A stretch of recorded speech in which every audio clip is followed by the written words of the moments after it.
And welcome, everybody. Welcome. Thanks for being here with us this evening. Allow me to introduce ourselves. My name is Kathy Dunn, and we are collectively the Rogue Valley chapter of the Southern Oregon branch of the Oregon Poetry Association.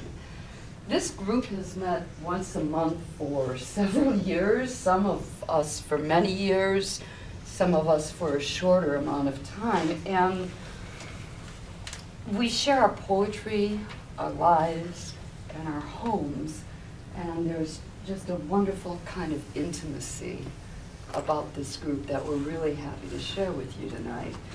Artists are often seen as peculiar, in a way. Peculiar people moved by mysterious, invisible muses, flights of fancy. We are the canaries in the coal mines. We are the visionaries. We are the subversives, the edge dwellers. Through a myriad of art forms, all kinds of art forms, all kinds of artists have always been compelled to express our experience of the world and make some sense out of it somehow. We do not have a choice in this. Unfortunately, sometimes we do not have a choice in this. It is our nature. So when this particular tribe of peculiar poets felt the rumbling of this increasingly unstable and often bewildering world, well, that showed up in our poetry, and here it is in this book that we offer you tonight. This anthology, Light Rising, contains these poems, a sampling of which will be read here tonight, real soon. And it carries our thoughts and feelings, our struggle, and our hope. This is a gift from us to our home, the community of the Rogue Valley here in Oregon, offered free of charge. But wait, there's more. The idea is this. You take a copy, read what you like, and give it to someone else who you think, who will then give it to somebody else, and so on, whoever might need a little light rising in their lives. So that's the idea. After the reading, or if you're a visual reader and need to read while you listen, feel free to pick up a copy, hang out with us for a while afterwards. We've got till 9 tonight. And take it with you, enjoy it, and pass it on. That's the idea. Some of you might be wondering what exactly that means, how to pass it on, where to whom, and that sort of thing. And so it's my pleasure at this time to introduce Marisa Peterson, who will share some ideas about how to do that. Thanks, Marisa. Good evening. It's nice to see a lot of familiar faces in the audience and some new faces. Welcome, friends. So our idea of passing it on was to leave it on the bus after you've enjoyed it. In the doctor's office, if you're visiting someone in hospice, leave it there. Homeless shelter, food shelters, food pantries, maybe a neighbor, anybody who might need a little light, a little hope in their life. The anthology consists of an arc of 3 parts, 3 sections: darkness, comes dawn, light rising. So we invite you to follow with us on this journey from darkness to light. Thank you.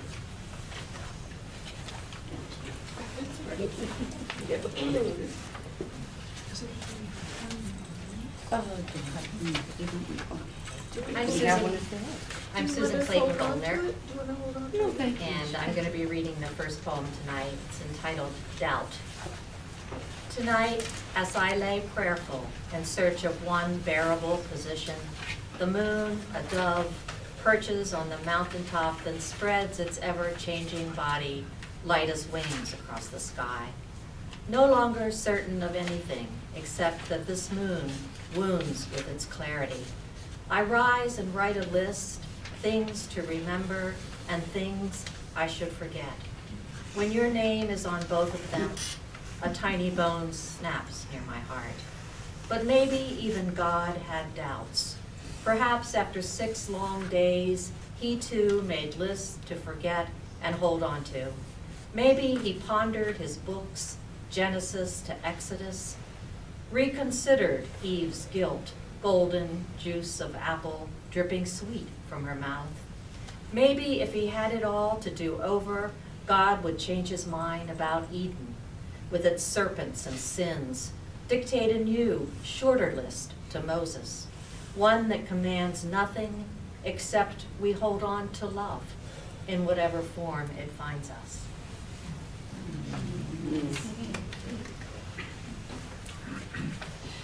I'm Ines Diaz. This is prayer. May we speak from a feeling heart rather than from a biased mind. May we love perfectly the imperfect creatures of this world. Be as St. Francis with a giving hand.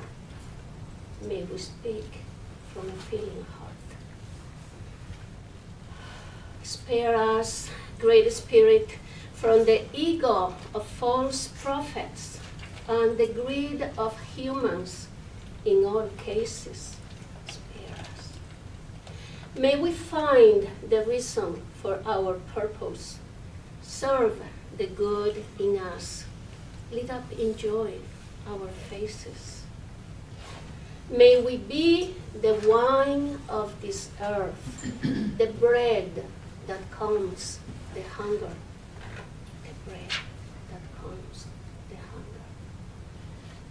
May we all do our best, be humble, learn to be peace in times of danger, learn to be peace in times of danger.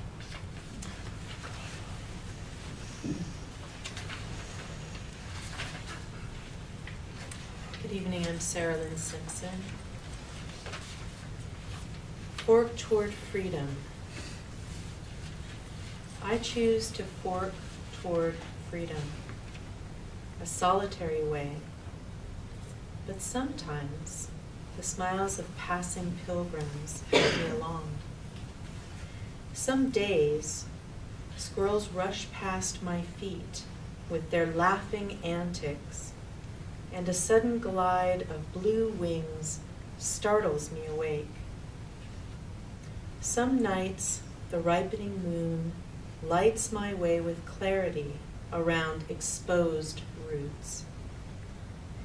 But there are times the trail curves down, under thick, choking branches. No sight, no path. I stumble forward, groping through black air as thick as tar. One hand reaches to heed obstacles. The other guards my face as I lurch, fall, weep. Push a foot forward, tapping and testing blind ground to find a way. My heart slams against dark moments.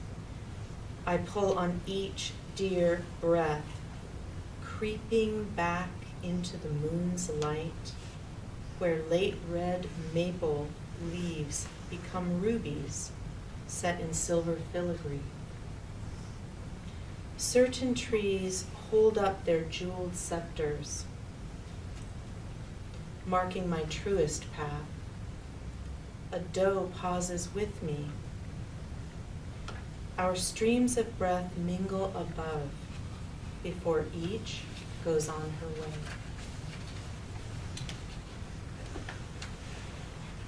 I'm Liz Robinson, and I'm going to read this poem that Beth Perkins wrote because she isn't here. Aditi, goddess of the luminous void. Aditi, goddess of the empty form, boundless with possibilities. Aditi speaks to us now from her place of the vast unlimited. I am the eternal void, the vast wilderness of emptiness, cradle of creativity, cauldron of beginnings. I am the original manifesto, the black being womb of initiation in the luminous darkness. You are from me. I welcome your visits to my velvety blackness. I am not just a one-time portal call. I am the repeated destination. I am empty. I hold all and nothing. Stamp your feet. Unburden your heart. Crack open your head. I am the dreaded yet the necessary. Come, meet with me. Pour out all your troubles. They dissolve into the cosmic wine. Pick up something else while you're here. How about a little elixir of eternity, some medicine for your soul? Do not worry. This is my healing counsel. Do not worry. From the perspective of void, the vastness of creative forms, all is possible. If one way does not work, another will. Let's talk about pain, your fears, your hollowness, your loss and loneliness. Look inside me now. Are you looking? Yes. See, pain is a device that keeps you distracted, keeps you off center. Sure, it tells you something is wrong, needs to heal, needs to change, but pain can create more pain. Leave it lay. Jump tracks. Get on the healing way, the path of infinite love. Here all things are possible, swimming and floating around in my void. Eventually, it's time for labor, birth. You can release your pain in me, or you can nurture and feed it. Your choice. There's a lot of life out there. Keep your focus on what you seek, not on what you're missing. The moving void breathes with wholeness, spaciousness. It supports and comforts you. It's your sacred well. Drink of the dark vastness and be healed. I am Aditi, vaster than vast. All your yearnings and future possibilities rest in me. Pray to me. Light a dark candle in your soul. I will find you. I never miss. Your breath is my trail to you.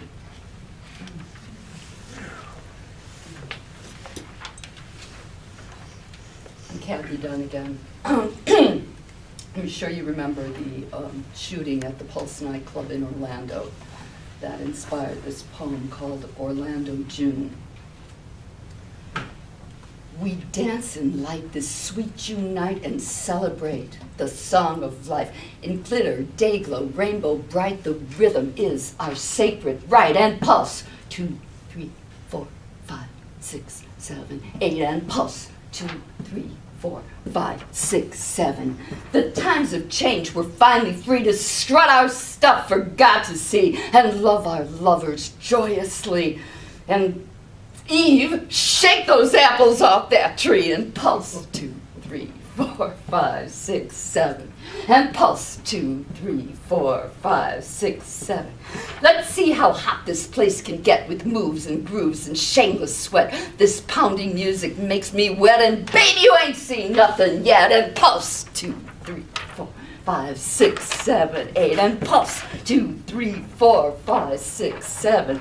Let's get it on. The night is young. I feel my heartbeat in my tongue and dance as moonlight turns to sun. I'm living large. I'm having fun. And pulse 2, 3, 5, 6, 7, 8. And pulse 2, 3, 4, 5, 6, 7, 8. And pulse 2, 3, 4. And pulse 2, 3, 4. And pulse and pulse and pulse and pulse and.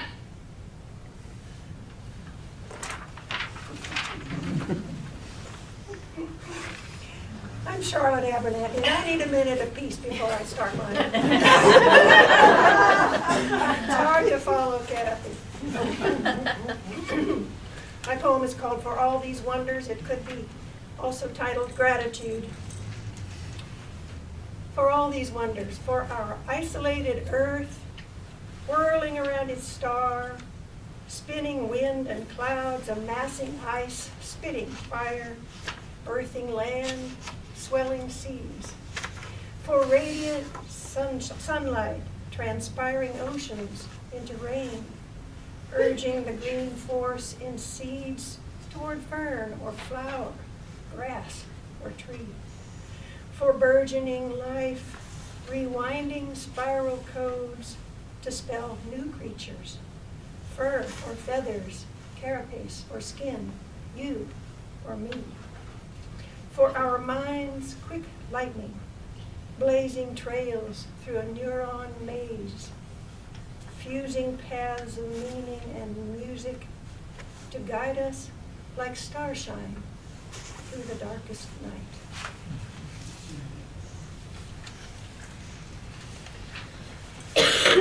Good evening, everyone. I'm Dan Kaufman. Antipodes. Owl alarmed, I rise from bed in winter darkness. Then peer outside where moon reminds that day is beaming elsewhere. The owl repeats her question. In my pre-dawn kitchen, I heat kettle water, and this is when I sense her, a thin, straw hat Sri Lankan girl who pauses on her hillside path and shifts her load of pico leaves. She gazes at the setting sun. Again, the owl's inquiry. Bowing to this girl, I speak my name. She smiles. The owl quiets. I sip this gift of travel tea. And before our thread is brittled by my sunrise, I bid her a good evening.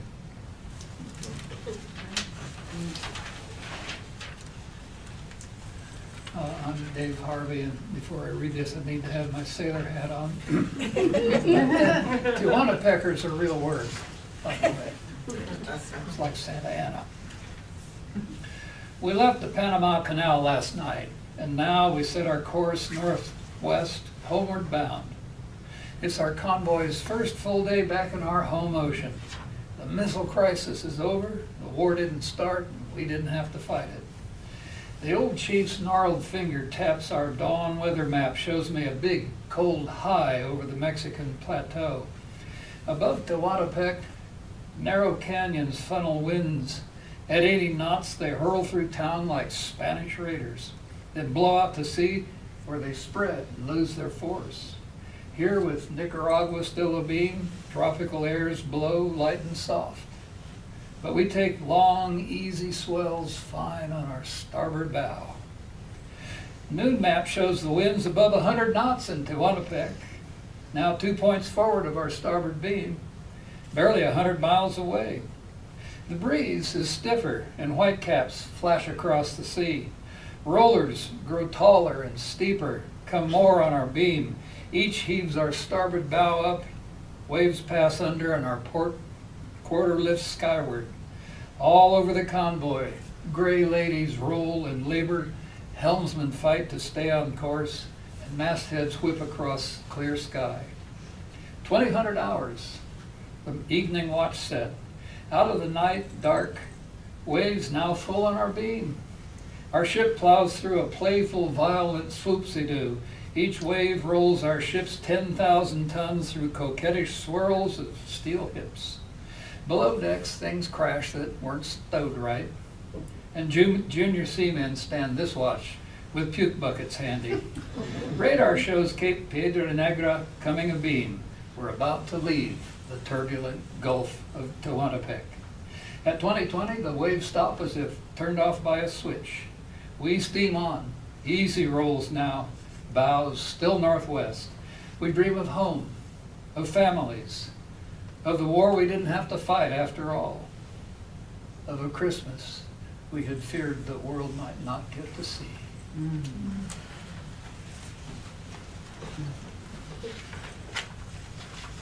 Oh, it's me, sorry. I was so wrapped up in that, I forgot what I'm doing. Okay, this poem is called In Love with Earth.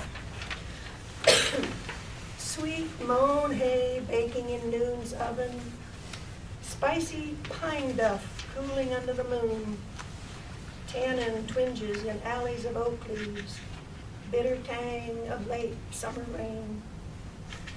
Earthy pheromones stir my animal blood, tempt me to luxuriate in forgotten pleasures, resting on cool moss, rolling in hot dust, chewing pale inner stems of tall grasses, sipping nectar hidden in honeysuckle, licking dew from rose petals, tasting life.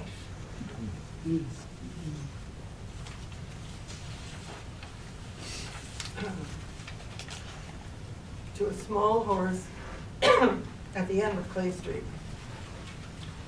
In my inner Asia, he's the Mongolian horse galloping on the steppes with Russian daylight, unaware of night winters ahead.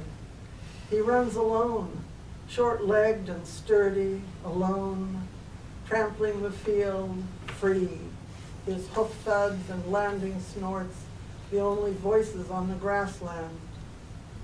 Eyes of cosmic dust, my horse head nebula, incomparable, can't be contained as he jumps the barrier sky. The path of breath he leaves behind him in the frozen air is the history he cuts through on the run. Snow is waste flakes his heavy coat ignores as he moves with a spirit stronger than the vast unleavened wind. Grazing at dusk in wild paddocks, he steadies himself for the constellation of star horses shining inside him that race him to sleep. There, with neighing lullabies, he feels his way through the clouds of Orion to me.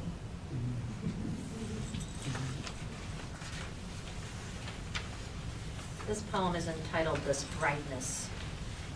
All night I stood waiting for the sun to fill the room's small window. The glass still black where I paused, looking out as if for a signal, and remembering how dawn releases the trees, mountains, and each fence from its shadow. Still holding the nightfall between my hands, I whisper, it will come. The dark yields slowly, and this day might have traveled here from the other side of the earth, might have first lit the sky over Europe, an avenue in Warsaw, and a house where a man has paced since midnight, the musty stillness of his attic, thinking each time a board creaked that soldiers moved on the stairs, and imagining that these would be his last moments. Words like moths kicked up from the tall grass could trace his story back to its ink. He knows the meaning of all time is words, those small, unstoppable sounds that fold finger by finger across our bodies. He would understand morning is a kind of reprieve. It's slow coming, the affirmation of everything night called into question. And he might believe that light passes from country to country, one man to another, a sharing that becomes personal, like the space between the living and the dead. That otherness inside us we never touch, no matter how far down our hands might reach.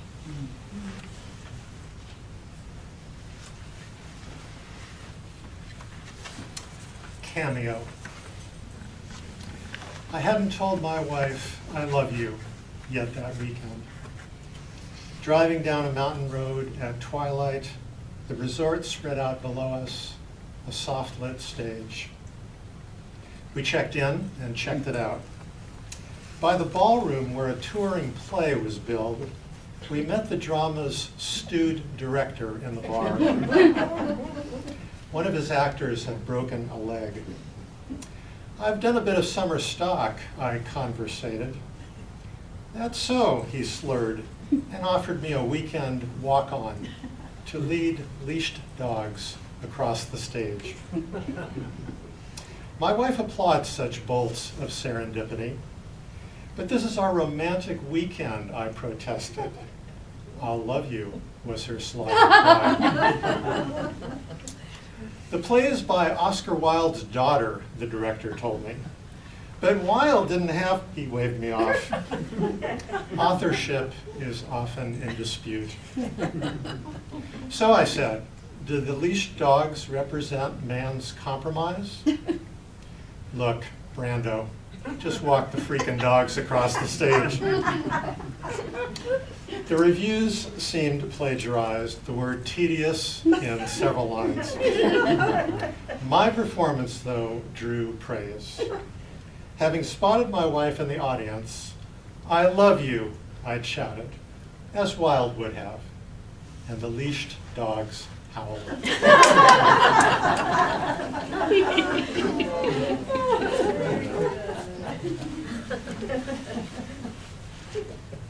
My name's Joanna Shaw. This is The Gap. Be with the gap between endings and beginnings. Relish a no-time remembrance before lumbering into more doing. Enter your cave.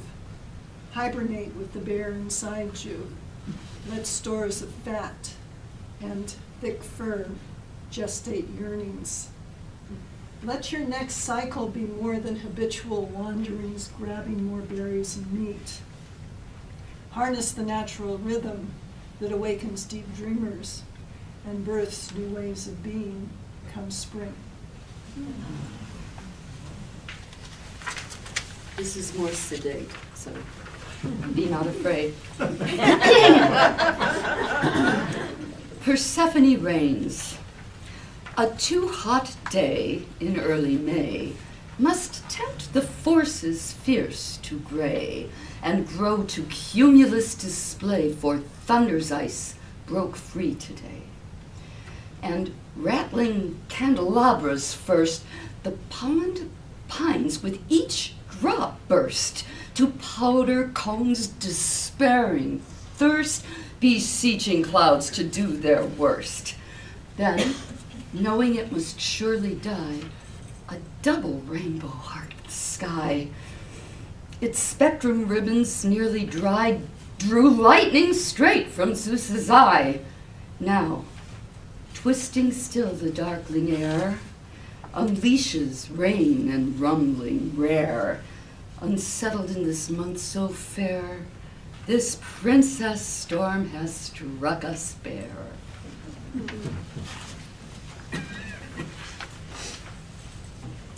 Carpathian Gray. We've endured 7 sobering weeks of winter that will become legend. Freighters lie icebound in the Black Sea. Convoys laden with food and medicine inch south to the cold red snowbound plain, where ski patrols rescue peasants and their animals from houses and sheds buried under drifts on isolated farms. Up here in our walled medieval city, we navigate without concern through slush and some fitful flurries. But weeks of sullen sky, ashen cloud banks, and the drop cloth of dirty snow covering the countryside have taken a toll. The few souls who trudged to church on Sunday did not even greet one another. Yesterday at the Piazza Agroalimentare, local hub for gossip and provisions, only a dozen shivering vendors showed up, their produce protected under heavy quilts. This morning, everything changes. A warm wind whistles down the Carpathians, banishes the clouds, welcomes back the sun, proclaims our city a no-gray zone. Our spirits soar. Today, everyone needs something from the piazza. Friendly chat with neighbors, extra little purchases from favorite vendors. Our spirits soar. Outside the market gates, an old peasant woman holds a hand-woven basket filled with her modest offering. Bunches of spring, color of hope in this slowly thawing kingdom. Gray, the most beautiful color in the market today.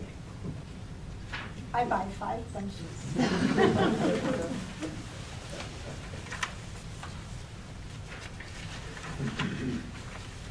The return of the honeybees. In the midst of the summer ecstasy, the bees have arrived, taking by assault the lavender plants covered in royal purple. It is so good to see them there against the gloomy news of their disappearance, laboring with intense, deliberate effort, focused like the praying nuns of a convent. They buzz in mutual gladness for the acrid, odorous released pollen and extend circles of gratitude in zigzag patterns, happily oblivious to the world, except to the oozing petals so tenderly kissed. They delight in rubbing their little bellies against the amethyst flowers, furious to squeeze the juices of life, greedy to catch the drippings of love made nectar. Gleeful gatherers, I look at them today singing their song of abundance, and tomorrow I'll thank them again in awe for the distilled amber liquor spreading sweetly atop the plain surface of my morning toast. This poem was written by one of our members, Linda Barnes, who couldn't be here tonight. Breakfast with peonies. Last week, I diced and froze a confetti of peppers, red, orange, yellow, green. This morning, tossed a handful in my eggs with some leftover Easter ham. I sit quietly now, smooth round tables spread before me, crisp toast, coffee at my place, fork poised over the steaming eggs, paused before abundance. At the table's center, a clear round vase holding long, strong stems of lavish peonies, blossoms full as antebellum petticoats, swooning with perfume, white ruffled globes blushing palest pink. Later, I'll wash the empty plate, the cup and fork, but now, before the petals start to fall, this moment.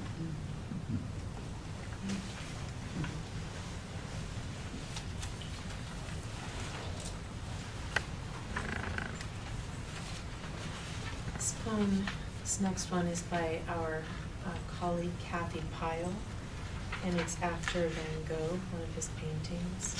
First Steps. It must have been a spring like this one. Such joy painted straw thick in simple, imprecise pigments. Bursting tree sap splatters hands and faces. Later she would dream they 3 became a family of green and gold crickets who sang for months among cabbages, just sprouting now, where her father laid the shovel. A cart towers manure behind him, tumbling. Father and mother wear the sky, but she is a childish cloud in white ruffles, her face the tint of oiled grape leaves.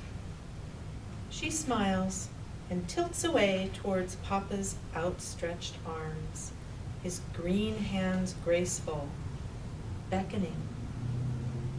This is how she should be planted.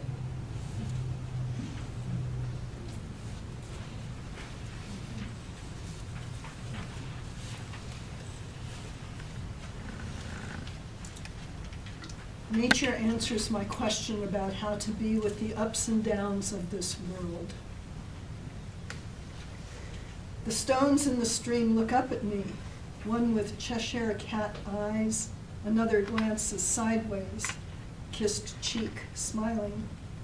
Whether underwater or above, white water or easy flows, always looking up. I look up to see what they might see. Tears trickle down my cheek. A grateful smile follows. The water flows.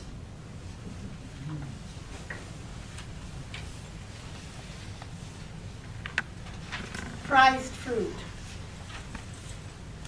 In the midsummer pause between national conventions, people in our county forget about politics, adjust their priorities, and focus on peaches.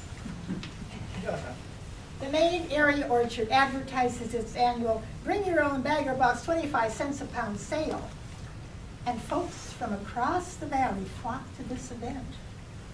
Grandmothers seasoned in the art of canning, younger women who prefer freezing, parents with children whose soft cheeks mirror the skin of the delicate fruit.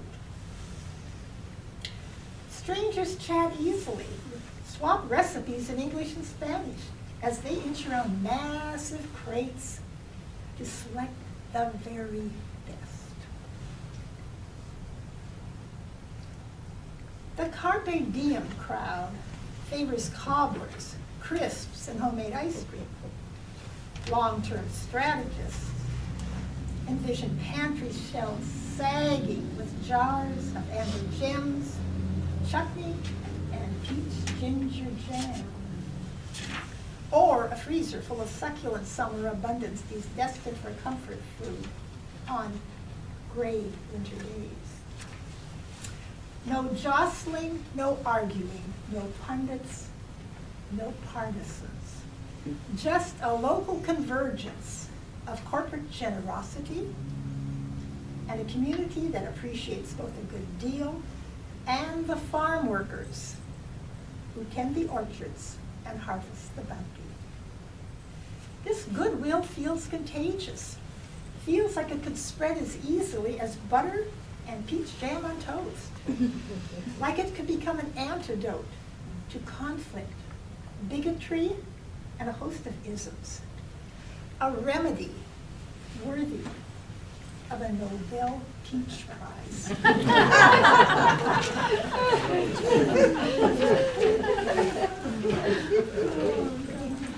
Our poetry sister, Sally Ehrman, could not be with us tonight, so this is one of her poems. Don't let things get in the way. Children all over the world call on angels sometimes to smooth over hundreds of sad spots, like missing boats, insufficient food, squalling babies, lousy dreams. Life is full of tricks, stairs, honking horns, but also wings, chutney, laughter. A headstand can stir things towards happiness. You don't have to be happy to wear a smile.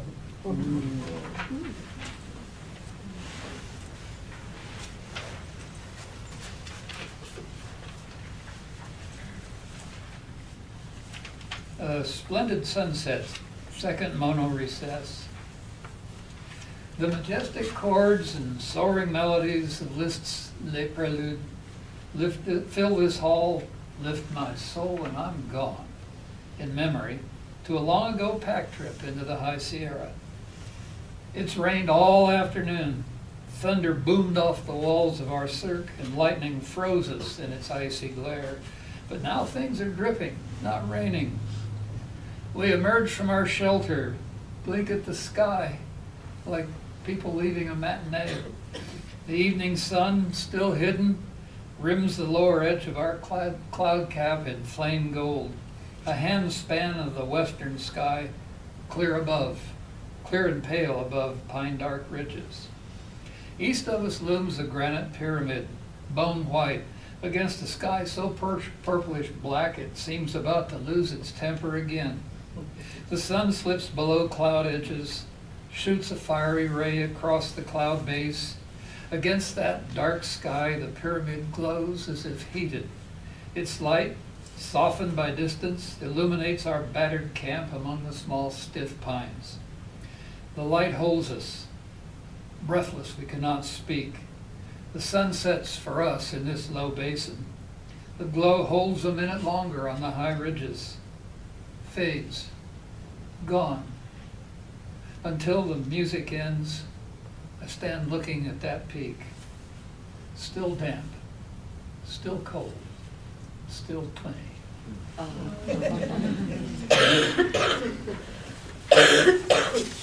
The last poem in our book, A Grounding Place.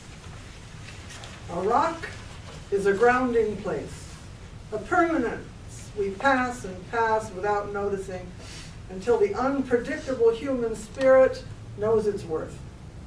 Art is a grounding place, a picture of years the seasons pass through, where finger-painted children venture, leaving primary smudges, where the exquisite leaves of fall never blow away, where weather paints snow white, rain wet, frosted crystals lasting. Art is a celebration that gathers warmth within the room, where a stoneware book breathes ancestor songs and tubes of acrylics brush a gray, despairing season with color's simple explanation. Abstracted, represented, with slowly growing skill, helping each other.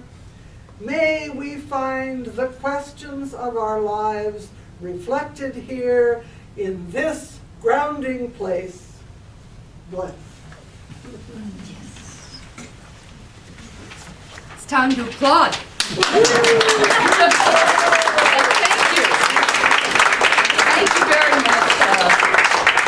Thank you very much for being with us here tonight. And we want to thank, of course, the Ashland Public Library for giving us this space this evening. And Charlotte Abernathy painted this lovely painting on the front of these books. And it is just astonishingly beautiful. You know how a ship, there's a lot of other people to thank, all the people who aren't here, all the people who put this together. There is a lot of work and effort that went into this book. And so this is like, you know how when a ship is new, when they smash a bottle on its bow to set it off into the world, and this is our book. This book is our ship that we offer to you to set sail far and wide into the world. So do please remember to take a copy with you, and as we said, pass it on. We have till 9 here, so if anyone would like to hang around and schmooze, you're very welcome to do that. And again, thank you very much all for coming.